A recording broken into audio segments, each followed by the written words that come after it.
পাইছো ধেমাজিৰ নন্দিতা শইকীয়াৰ হত্যাৰ অন্যতম অভিযুক্ত ৰিংকু শৰ্মাক এই মুহূৰ্তত আৰক্ষীয়ে গুলিয়াইছে আৰু আৰক্ষীৰ গুলিত আহত হৈছে আৰক্ষীৰ পৰা অস্ত্ৰ ছিঙি পলোৱাৰ চেষ্টা কৰিছিলে ৰিংকুৱে আৰু তেতিয়াই ধেমাজি আৰক্ষীয়ে গুলিয়াইছে ৰিংকু শৰ্মাক এই মুহূৰ্তত জনাই আছো এটা বিগ ব্ৰেকিং নিউজ ধেমাজিৰ নন্দিতা শইকীয়াৰ হত্যাকাৰী ৰিংকু শৰ্মালৈ আৰক্ষীৰ গুলি আৰক্ষীয়ে গুলিয়াইছে ৰিংকু শৰ্মাক ধেমাজি আৰক্ষীৰ পৰা বন্দুক ছিঙি পলায়নৰ চেষ্টা কৰিছিলে ৰিংকু শৰ্মাই আৰু তেতিয়াই আৰক্ষীয়ে তেখেতক গুলিওৱা পৰিলক্ষিত হৈছে আত্মৰক্ষাৰ বাবে আৰক্ষীয়ে গুলিয়াইছে ৰিংকু শৰ্মাক নন্দিতা শইকীয়াৰ হত্যাকাণ্ডৰ অন্যতম মূল অভিযুক্ত আছিলে ৰিংকু শৰ্মা আৰু আৰক্ষীৰ গুলিত আহত হৈছে ৰিংকু শৰ্মা আত্মৰক্ষাৰ বাবে ধেমাজি আৰক্ষীয়ে গুলিয়াবলৈ বাধ্য হৈছে আৰু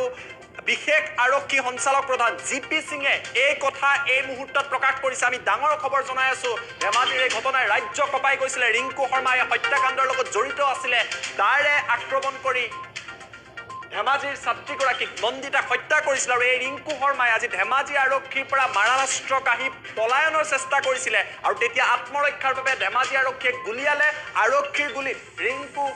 শৰ্মা আহত হৈছে আৰু আহত ৰিংকুক এই মুহূৰ্তত হয়তো চিকিৎসালয়ত ভৰ্তি কৰোৱা হৈছে আৰু এই কথা জিপি সিঙে এই মুহূৰ্তত জনাইছে বিগ ব্ৰেকিং আমি আপোনালোকক জনাই আছো এই মুহূৰ্তত আটাইতকৈ ডাঙৰ খবৰটো হৈছে অসম কঁপাই যোৱা হত্যাকাণ্ডৰ অন্যতম মাষ্টাৰ মাইণ্ড আছিলে ৰিংকু শৰ্মা আৰু ৰিংকু শৰ্মাক ধেমাজি আৰক্ষীয়ে এই মুহূৰ্তত গুলিয়াইছে অধিক তথ্যৰ বাবে আমি